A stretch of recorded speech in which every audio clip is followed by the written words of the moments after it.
What is up, Earth's mightiest subscribers? It's earning Blerd without fear.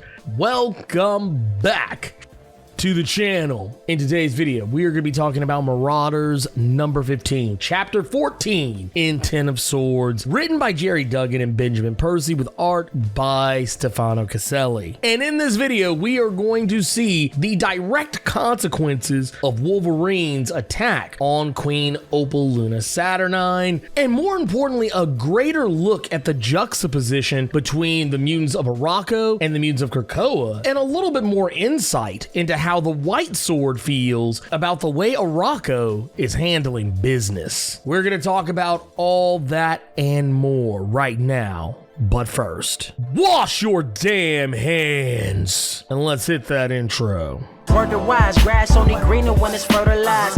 Gave them truth in these songs, they prefer to lies. Destiny beautiful, adrift in her purple eyes. You can't see me, you Stevie, wondering how I reach more evolutions than Evie and make it look easy. Dream on, yeah. Dream on, dream weaver. Now, of course, in the previous issue, we know that Wolverine assassinated Queen Opaluna Saturnyne, so that should mean the game's over.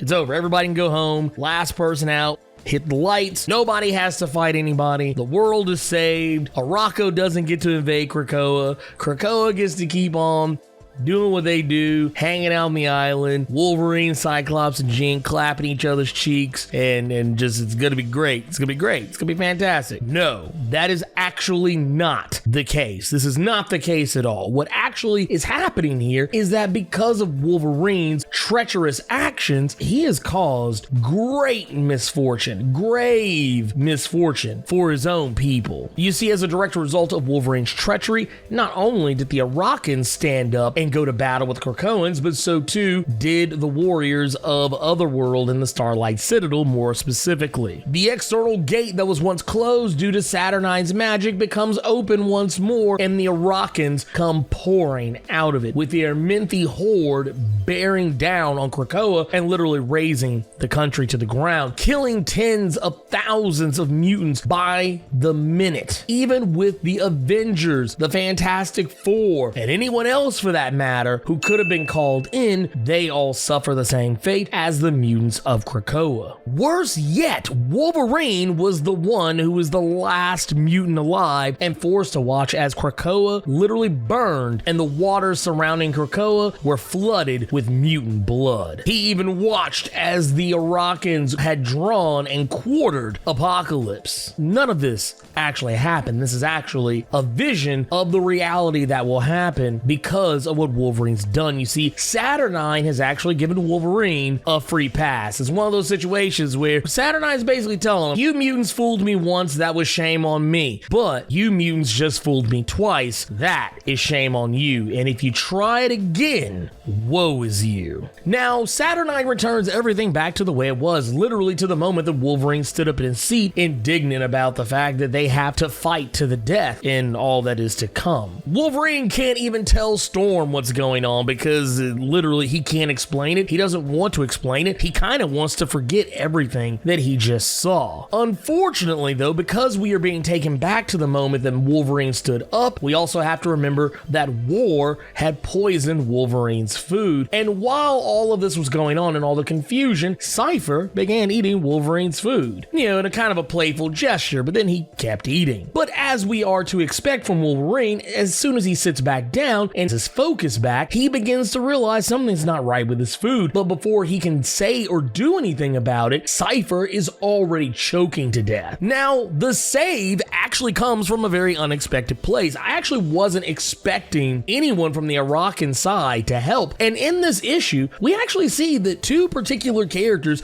two of which I actually did not expect to care or even lend a hand, actually help save the the Krakoan. First up is Isca the Unbeaten, who I think we've actually, oddly enough, gotten the most interaction from of any of the Arakans in most of this Ten of Swords business. Isca has gotten lots of panel time, and she'll even get some more here probably by the time we get to the next video, but she actually steps up to the plate and she cuts a new air passage in Cipher's throat because his throat is swelling. He can't breathe because of the poison in his body. More importantly, the White Sword steps up to the plate as well because you see, just like you would probably expect from a battle-hardened warrior who's used to facing his enemies on the battlefield and fighting for what they believe in, he finds it incredibly distasteful that war sank to this level, that war decided to use a coward's weapon to try and take out their enemies, and he will not stand for it. And the White Sword has now shown us his ability. Now,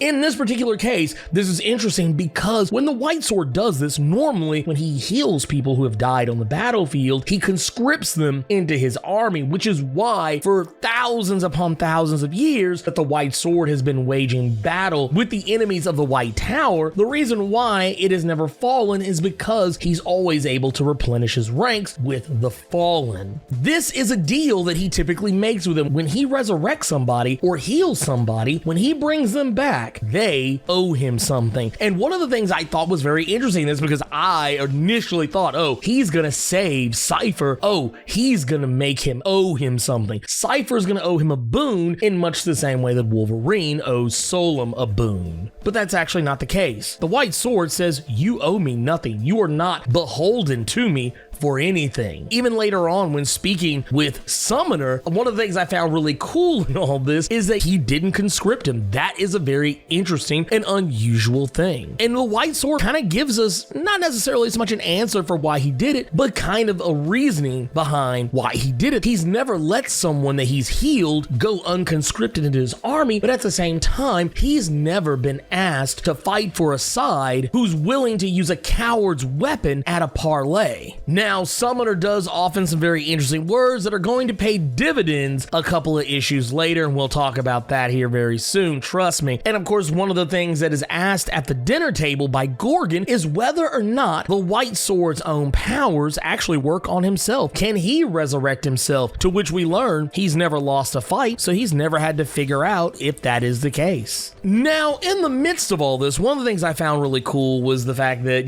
Apocalypse and Annihilation are basically sitting at the dinner table whilst all this is going on. While all the fuss and the hubbub and everything surrounding Cipher was carrying on, they sat quietly, staring at each other. And then eventually, with Apocalypse saying that, I see you did well with the children, and she simply replies, I did my best. Which is something that I thought was a very interesting thing for the two of them to talk about. They were having a very, what I would consider a normal conversation between two parents who were once together, husband and wife, and had parted ways, and the mother had custody of the children, and the children didn't turn out so terribly great. They came out with a much tougher, harder, problem child style edge. I don't know, it's a conversation I feel like I've witnessed before amongst people that I know. But it doesn't mean that the rest of the group can't get along. There's even a point where War actually says that the reason why she did what she did is because she knows that Wolverine is going to be a problem for them later, something that she honestly has no idea how right she is. And Wolverine is actually going to, in this same breath, commit a bit of wrongdoing in the direction of Death that is also going to gain him Death's ire. You see, Death has actually been spurned twice within the last couple of issues, this one included. You see, when Queen Opaluna Saturnyne's servants bring out the next course meal, it's a plate of scarabs, and it just so happens that because of Death's upbringing and his origins, he finds the beetle sacred. And it's hardly any surprise considering his Egyptian motif. And it's the first time that we actually see Death remove his Anubis helm. And when he does so, he reveals that his power is exactly what we thought it was, but with a little bit of an MCU twist. You see, the helm actually keeps Death from wielding his powers. Apparently, he cannot use them when the helm is on. So when he takes the helm off, all bets are off. I'm gonna go on a limb and say way he can't control this power. I'm willing to gamble that this means he cannot control those powers, that anyone who looks him in the eye, much like if you would think about a Medusa, if someone looks in the eyes of a Medusa, they automatically turn to stone. It's not something that, she can willy-nilly turn off. I think it's the same in the case of Death. I'm gonna go on and say that he has to wear that helm to keep himself from killing people just at random. And when he does so, he takes the helm off, revealing the scarab emblem on the back of his head. And when the servant looks him in the eyes, he immediately turns to dust. Now think about that for a second. Thanos actually had to acquire a gauntlet with 6 stones of incredible power across an entire 10-year span of Hollywood-made movies in order just to kill half the universe. Even with that, he had to snap his fingers to do it. And you look here, Death literally just took his helmet off, looked at a guy, and Thanos'd him. Now, granted, it's not the same power levels. He's not doing it to everybody, but I'm assuming that a large group of people, if they all just looked him in the eyes right then and there, yeah, he could probably dust every single one of them. Now, the problem actually comes when Death puts his mask back on. He notices that the beetles that were brought before him are missing, and it's because Wolverine has eaten them. We see that he was obviously offended. Death was offended at the fact that he was being served a sacred animal. Now imagine how pissed off he is that someone else ate it. Another thing I found very cool in all this is that once again, Magic is trying to figure out exactly what's up with Isca the Unbeaten. She keeps trying to figure out if her power is exactly what it is. Can she not lose at anything? Is it just one of those things where it's like, oh no, she only can't lose in combat, but apparently the power extends to anything. That means even pinning a tail blindfolded on Pog or Pog, and they even imply that she does the same thing to Wolverine, stacking wine glasses, finding a bullet hidden under a group of shuffled cups. It doesn't matter what it is, no matter what game, no matter what fight, no matter what anything you put before Isca the Unbeaten, if it's something that one can win at, she will win. Another cool part about this is that when Death sees Redroot looking at Magic and Cable trying to figure out Isca's powers, one of the things I thought was very interesting is how Death viewed them. He refers to them as soft and weak, yet not an issue ago, he was fawning over Storm. And because Storm has spurned him, he seems to be a bit more in his feelings in how he regards the Krakoans, because at first he did seem to be a little bit more respectful of them, but now he just seems to not care about any of them at all. Now, Redroot, on the other hand, has a different perspective, as one would probably imagine. Redroot is a bloodthirsty character, and that's something we will see in the next issue. However, one of the things I found really cool in this is the fact that she says, yes, you are correct. They are soft, they are weak, but one can't help but wonder if we were given the same opportunities that they were given, would we not have come out the same? Maybe their life was better. Yes, our life led to us becoming more powerful, becoming more battle hardened, becoming, some of the most powerful and most unbeatable creatures in all of the universe. However, look at the luxuries that they have. Death doesn't want to even entertain the idea that they could have had a better life. Now I know what some of y'all are thinking. Oh, here comes Blerd's about to get his soapbox out and start his TED talking. But I do want to say, I do think it's very interesting how the Arakans and how they are depicted are very much drawn to appear African in nature. And one has to ask the question if maybe there's a little bit of commentary there in regards to how black people would fare if they were given the same opportunities that their white counterparts have been given throughout this country since its inception, or if they were just allowed to have the things that they had built up on their own. Where would a group of people be if they were given the same chances as someone else? And it's not to say the Krakoans have always been privileged, but as it stands, they are privileged now, and they've lived a life,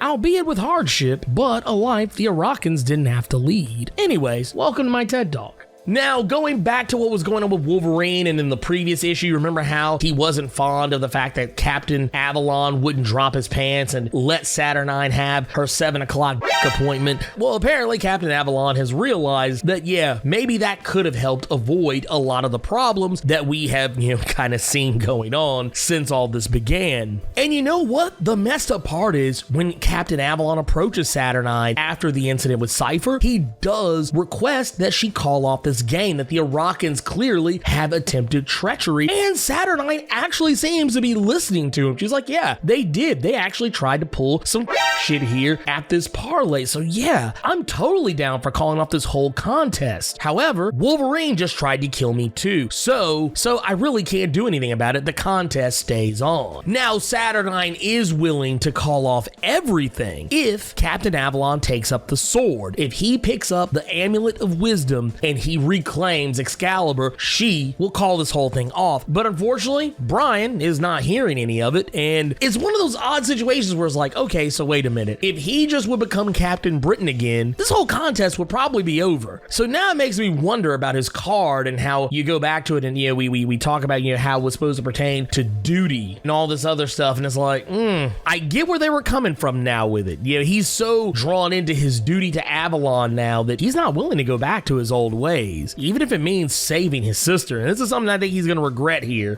coming up very soon. And regret he shall, because Queen Opaluna Saturnyne has brought together the cards to determine which champions will face each other first. And it just so happens that the champions who will face off first are going to be none other than Captain Britain and Isca the Unbeaten. This issue was actually pretty cool. I mean, it's literally just a carryover from the previous issue. That's one of those, kind of things where I've noticed, like, over the course of Ten of Swords, a lot of these books do tend to kind of play directly into each other. This one, probably about as much as X-Force, I believe it was number 13, played into Wolverine number 6. This one, Marauders number 14 and 15, literally go hand in hand. They almost could have been a giant size issue if you really wanted to, go that route, but it was still really cool. There was a lot of great character development, and some people I know have kind of complained that, oh, this isn't as good as House of X because it's too much character development. But my thing is, I honestly don't think that you can have too much character development, at least when it comes to ensemble storylines. Like, yes, in terms of stories where you're focusing primarily on one character, yes, you can give away a bit too much. I would even say there's also such a thing as too much character development when you're talking about characters who don't really need their stories to be told. But in this particular case, where we're dealing with a whole new cast of characters who we've never seen before, these characters are all, for the most part, new. Now, yeah, in that case, yeah, tell me everything. I want to know as much as humanly possible about these guys because they're so strange and unusual. And here's the sad part, really haven't even gotten to know all of them. But anyways, that was really pretty much everything that I think was of import and note that happened in Marauders number 15. You guys let me know what you thought about this issue. What do you think about Death's mutant power? Do you believe that he can't control the power, that he has to have the mask to keep himself from killing people willy-nilly? Do you think Red Roo is correct in that if maybe they would have actually stayed behind, if they would have grown up on Krakoa, things would have been different? Do you believe things would have gone a different direction? And more importantly, how far do you think Isca's abilities go? Do you think if Isca the Unbeaten picked up them sticks and played Fortnite against some kid who literally just sits at home all day and has all day to practice and train and probably can like build tall buildings in like the blink of an eye, do you think Isca could actually, get the dub on that one? I mean, I don't know. I mean, it's a mutant power. She's got to win, right? I don't know. These kids are tough out here in these streets. Wash your damn hands and sound off in the comments.